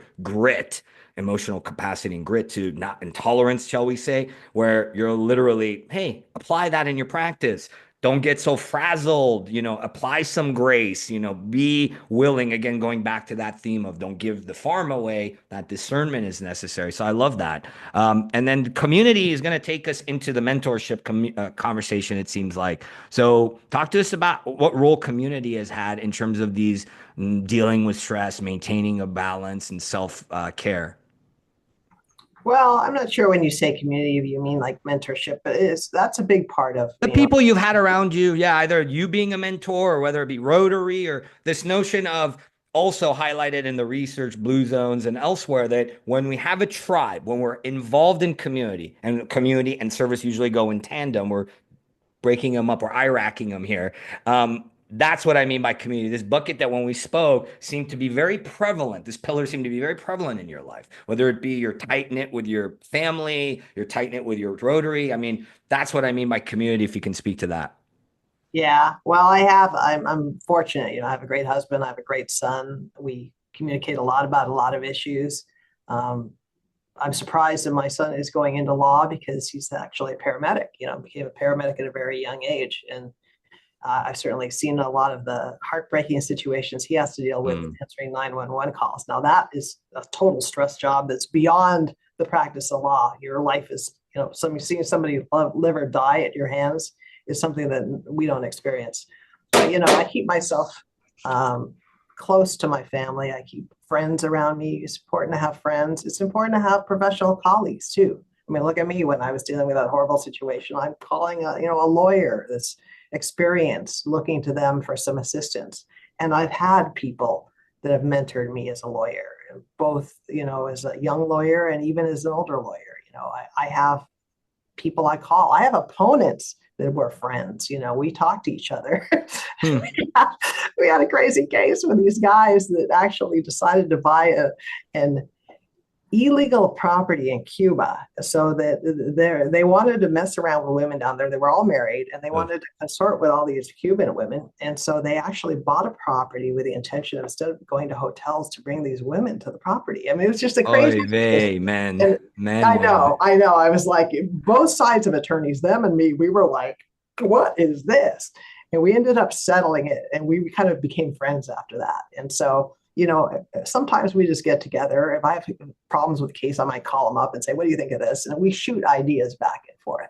But, we have this nice professional relationship where we can talk about cases we're handling, without mentioning names, obviously, and shoot some ideas back and forth. So there's this kind of Mm, community of lawyers that support each other. I think most lawyers have some other lawyer that they can rely on for help. People call me, like, what would I do about this? Especially solos. The stress you have as a solo, there's nobody to turn to. There's no one to support you. You feel very alone. mm, So I have a number of friends that are solos, and they call me up and they're like, hey, Anabella, they want to know a little hand holding of themselves, and mm, that's okay. And that's a great thing to have your fellow lawyers and mm. friends back you up on your cases and talk about them. Or sometimes you want to know what a person thinks about it. They're a non-lawyer. That's great I, too. I would say this. I mean, I'd venture to say it's a lone wolf practice, and the culture is promoting that. Even if you're in a firm and not a solopreneur, I feel like we tend to be pushed into a isolation. I can't speak to that. I didn't see the value, even if I had it. I mean, Provisors, which you're a member of now, and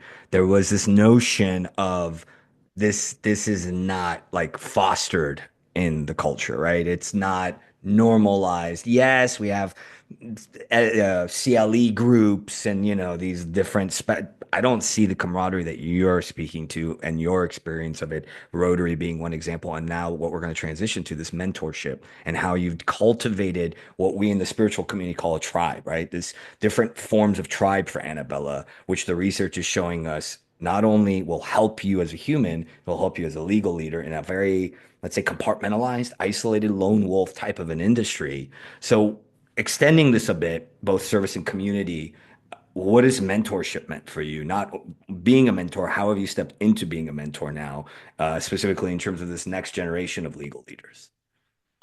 Yeah, I like working with students. And I think one of the reasons why I like working with legal students is I have passion for the law still. I mean, yes, it's hard. There's certain things that drive me nuts, but I still feel like I'm making a difference being a lawyer, and it's something that's important to me.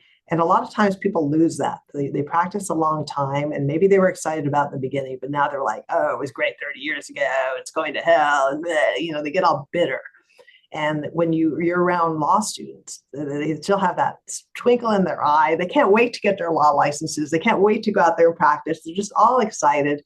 And to be around that vibe at a law school and to be around young lawyers and develop their careers, I find very exciting because, to me, one of my main reasons why I mentor is because I've had great mentors. They've changed my life. I want to change somebody else's life, the same thing. And I also want to spread this message of humanism that we've been talking about. I think Jurassic Park, remember when that came out and the lawyer got Oh, eaten, a yes. blood-sucking lawyer got eaten by a T-Rex. And I was in the middle of law school this time, and everybody stood up and did the wave, and they're like, yeah, the damn lawyer got chowed. And they're all happy. And I was shocked. I was like, this is what it's come down to, our profession. We're just a bunch Yeah. of papers, and people are happy that we get axed by Oh, a yeah. T-Rex. I mean, this is what the profession has become. And I was disgusted. And I was like, there's a lot of decent lawyers out there that work Yes. hard, that care. And I wanted to change this impression. And I felt like if I got to law students and really talked and was willing to share my stories about what's happened to me and how I have been a help to my clients. And yes, I've had failures, I've had successes, I've had everything in between.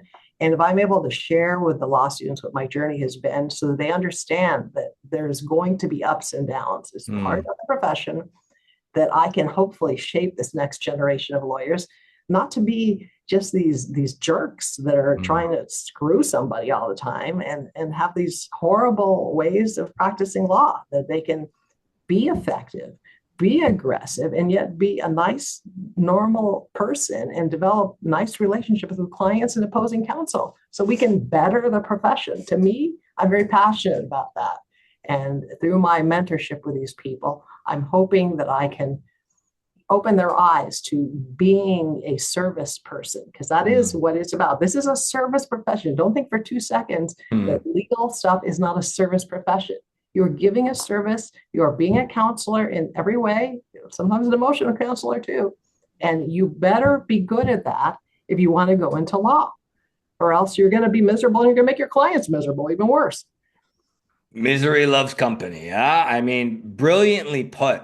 Now, what do you see? I know you and I aren't experts in there, and there are other thought leaders that are literally doing this work in legal education. What do you see in terms of how do we get our industry to care more, whether that be bringing self-care into the legal education, which you're mentoring at Chapman and local law schools. I started, when I was on these bar organizations or presidencies and stuff, I started, as I told you, a tri-law school mentorship in San Diego. So it's very near and dear for me too. I mentor even now as an energy practitioner. So it literally is important for me equal. And that's another synchronicity when we connected. What do you see in the future, shooting from the hip, in terms of where are we going to be headed as far as self-care, resiliency, the topics, the human side of what we're talking about? Do you see a role for it in the law? Do you see a role for it in legal education? Do you have any input on that? Yes, I think that Chapman, where I've taught, they have very much embraced the fact that I am a working practitioner. And as a working practitioner and somebody that deals with these issues, ugly litigation issues and deadlines and stressors and whatever else, I think that they welcome people that are in the field teaching law for certain aspects, like legal writing, which is what I do. I teach civil procedure, taking a case from the very start of the filing to the end. And I'm able to use some of my time in class to share this kind of stuff.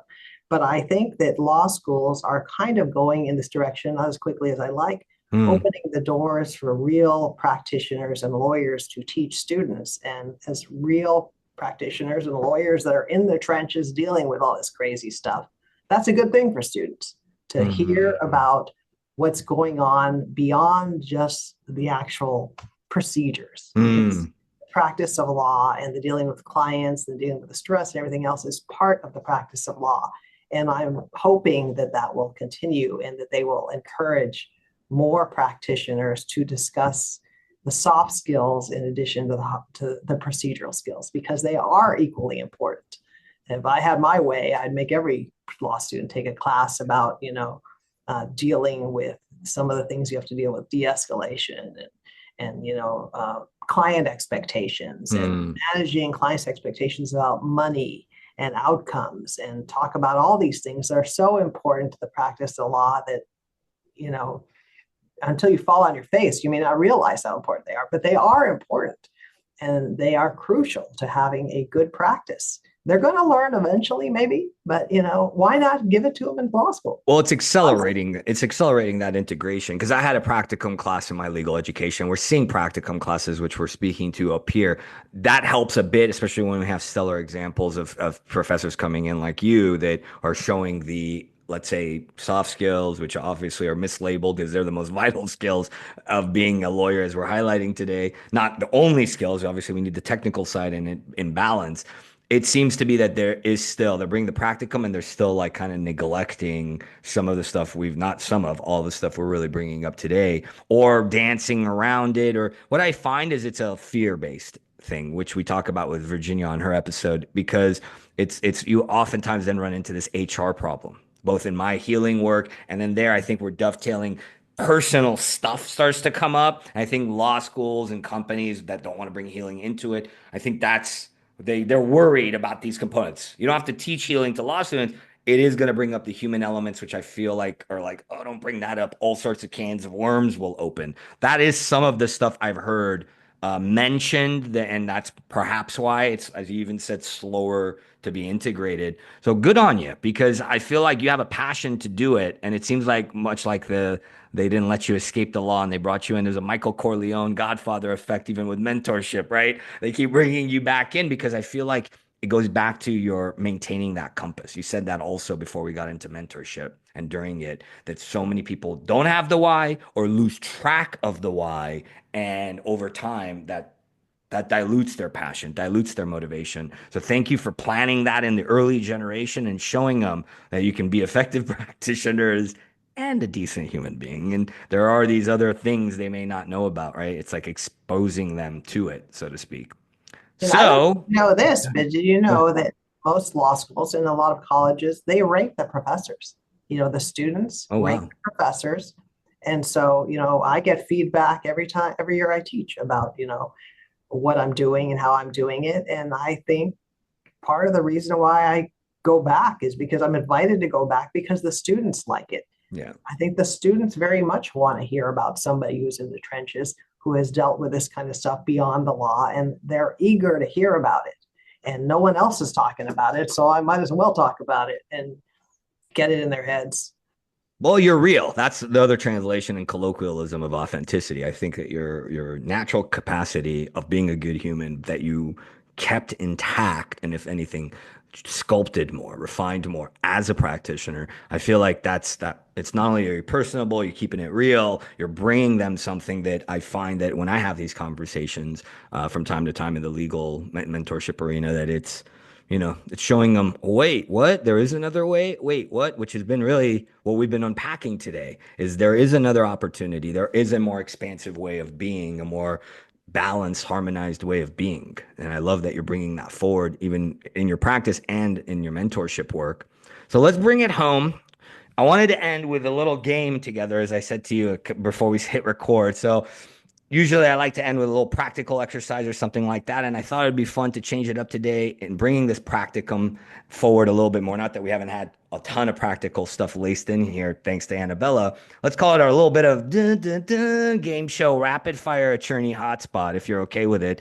I had a series Yeah, series of hit questions me that up. a series of questions that are really raw and that cross the gambit of things that we've touched upon. And if you can bring out, as I start firing these away, new examples from the hip and as vulnerable in your power as you want to go. So the first question on today's episode of Rapid Fire Attorney Hotspot is, what is your biggest fear and how have you overcome it as a practitioner? Or if you're still overcoming it, overcoming. I think my biggest fear is just letting my clients down totally, and not getting them whatever relief they require. Okay. And you feel the pressure when you practice law. You feel the client's pressure on you, their expectations. And I don't want to disappoint my clients. And that would disappoint me personally, disappointing them. And So and how do you and manage it? I So how do you think manage? Yeah. losing stuff, but that is part of the practice of law. And it becomes easier, I think, the more you have practiced. But it's hard. It's hard because you have this expectation of yourself as a new lawyer that you're just going to like conquer everything, win everything, everything's going to go sailing along, and it's just not going to happen. Hmm. Hmm. Managing that. Yeah, managing that fear, so to speak. Okay, your biggest screw up, a new one. I know you brought a couple other, I don't, not that there were screw ups. I'm using that word loosely, of course, colloquialism. A biggest mistake, screw up, and how you dealt with it. And here's the key word, responsibly. Not what we've been dancing around today and alluding to, not trying to hide it, not trying to be a hustler or shark or, and like make it go away. Like, how did you show up to deal with it? In terms of a mistake you made and how did you deal with it responsibly? Anything that comes to mind. And if not, that's okay too. The mistakes I've made, I think, as a newer lawyer is not telling clients all the good and bad things that could happen. Mm. And I think that if you are, I think one of my clients actually said to me, he's like, what I like about you, Annabelle? He's like, I like working about you because you have a nice optimism about you, but you never lose the reality. You told me it could go bad. You told me it could go good. I went in with my eyes open and it kept my focus okay. And more importantly, you were going to be there for me. He said, so when we did, lose emotions and things happened, I was okay with it because you were going to be there for me. But I think as a newer practitioner, I wasn't always aware of that. And I wasn't always aware of how I had to keep the focus and keep the client, their expectations managed. And I let them down because of that, like the pale client, as we call it. Hmm. And I think that, I've learned a lot since then. And I've also, I think, sometimes, tried to get in people's faces thinking that was the way to win the case. instead of trying to work things out with my opponents, and thought of the creative side, and that aggressive way of being didn't necessarily resolve the cases the way they should have. And I regret that too. But, hey, I've learned from my mistakes, and you kept showing up, which is what you yeah. keep highlighting today. So biggest success and how you celebrated it. One of my first trade secret cases, and this is interesting on a lot of levels. I had this case where this employee, a 17-year employee, was stealing information from the company and going to a competitor, and he was decimating their business. So when I was hired, you think as a new lawyer, oh yeah, it's going to be great. So I go in, I meet with the clients, and the vice president tells me, I don't approve of hiring you. I don't even approve of you working on this case. I don't even think we should be suing this guy. And I'm like, okay, well, this is interesting. She's like, he was one of us, and we're hunting him down like he's some kind of criminal just because he wanted to work somewhere else. And I was like, well, I don't know what to tell you. Your president has hired me. I need to pursue him. And I said, I can tell you one thing. This guy's been stealing stuff for months before he left your company. And I'm going to prove it to you. When I get that information, I'm going to come and bring it to you. I think I should have gotten that information to her even sooner, but I was so busy caught up with litigation, I didn't get to it for a while. But I got that information together, and then I brought it to her, and I said, look, this guy has been sending emails to the competitor saying, on X date, we're going to have this go to my PC meeting, and you're going to transition our last 17 years of clients over to you guys. And I showed her all this stuff, and I got her on board, and she's like, I can't believe he's doing that to us. And after that, she couldn't wait to give me information about how to take down the other side. And she was completely on board with me. And I think I felt very successful because, you know what? I took somebody that was like bitter and angry about the litigation, and now they're going to work with me, and they're going to help me win this case. And they're going to be my partner the way a client should be a partner. And I was really happy for that. And after that, when we were able to resolve it, we ended up, having a little party with champagne and stuff in the office. And what was real interesting is the president, she was a woman, and she was from Persia, in fact.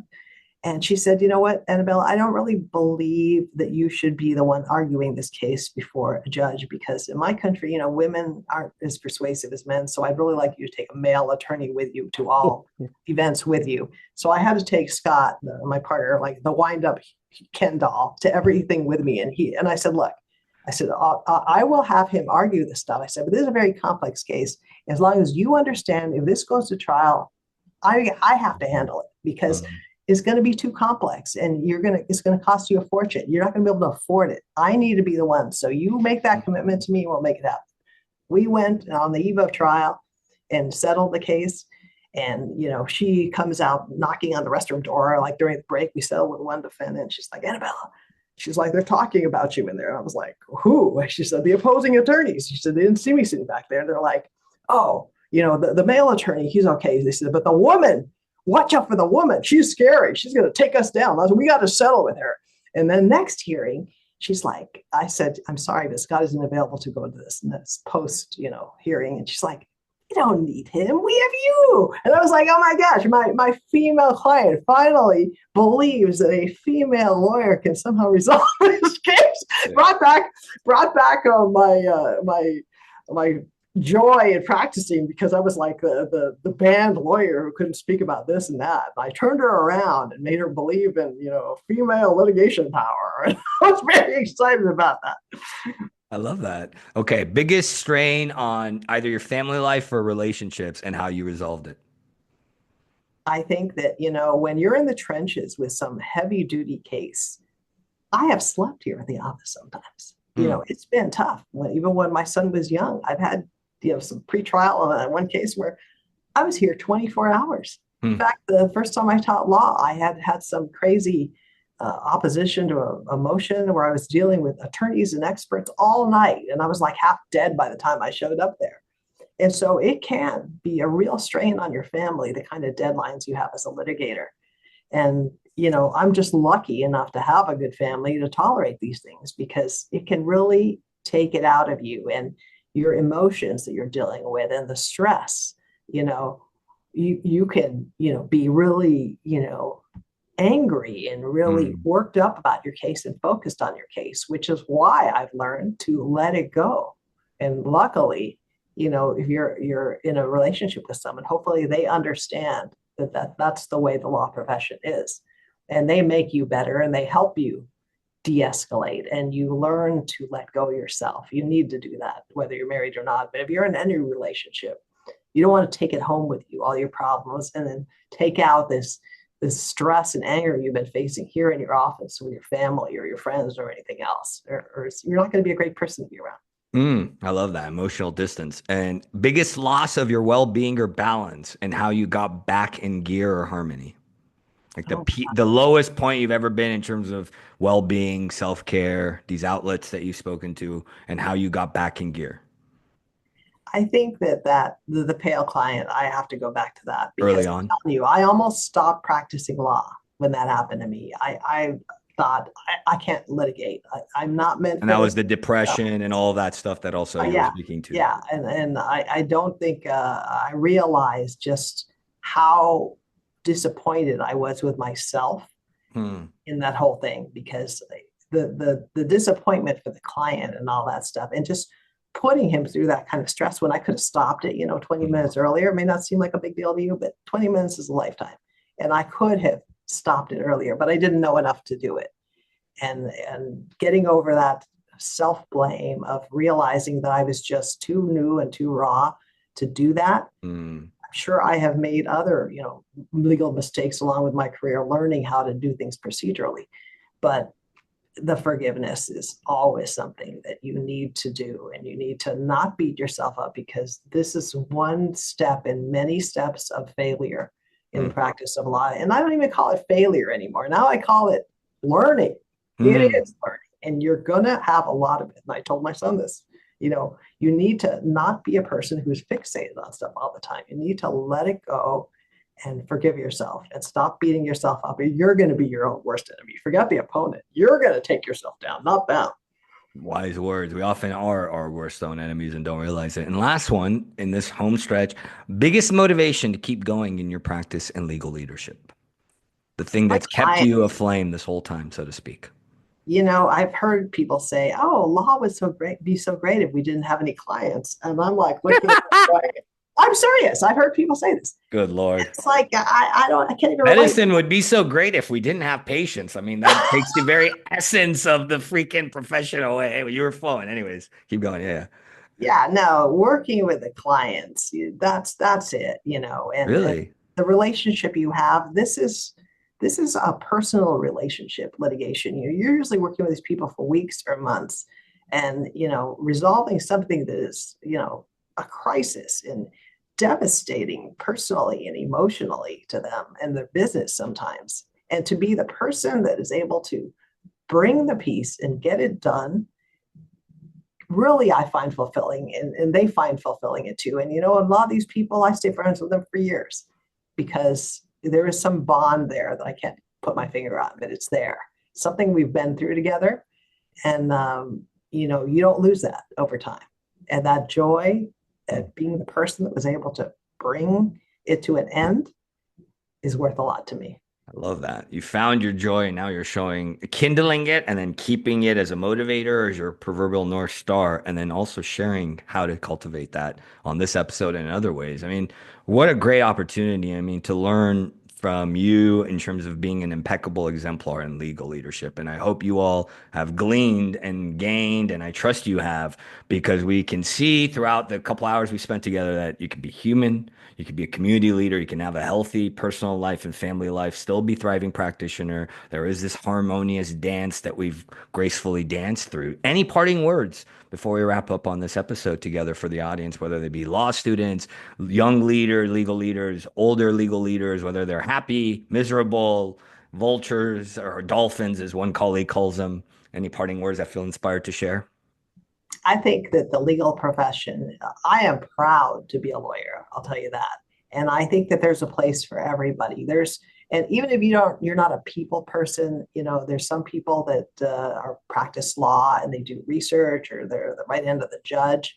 what I like about the law practice is that there's something for everybody. The important thing is to focus on what you have to bring to the law practice and not jam yourself into some idea of what you think you should be doing or somebody else thinks you should be doing. Be true to yourself, figure out where you're going to fit in if you're going to practice law, and ask yourself these questions before you get entrenched. And you know what? If you get in some little area and you find you hate it and it's early on, move, go to some other thing. It's never too late to completely change and go to something else. And you can't be afraid of that. You just gotta find something that's going to give you joy and that's going to make you happy. And if it's not making you happy, get out. I love that. There's a maneuverability, shall you say. And yeah, bringing you to your practice seems to be an undercurrent of today. So thank you, Anabella, for not only being you, not only being out there, the mentorship work, the real human side that you've presented today, also embodying it in the practice as a way shower. And we trust that you all have gained a lot from the couple hours together, only cracked the surface of what's possible, of we embrace more of these human components. They're calling them soft skills, qualitative skills, and bringing you to your practice. There's so many benefits to it. And together, the more of us do this, the more of us come out there, then the less people will be laughing in Jurassic Park when a lawyer gets killed. Or less of us will be the butt of jokes. And as I've said in different papers I've authored and smaller papers or blogs, is that we can bring the nobility back to our once noble profession, that really show practitioners, clients, and the world what is possible. And we are a cornerstone. Governance, government, politics, there's so much that lawyers are a part of. So it's a very vital profession. And we trust that you've learned a lot with us and that you can see the benefits of bringing more heart and soul back to leadership. So thanks for joining us. Thank you again, Anabella. Check out Anabella's contact information if you're a business owner, if you're somebody that you find yourself caught in a litigation. And again, your focus is?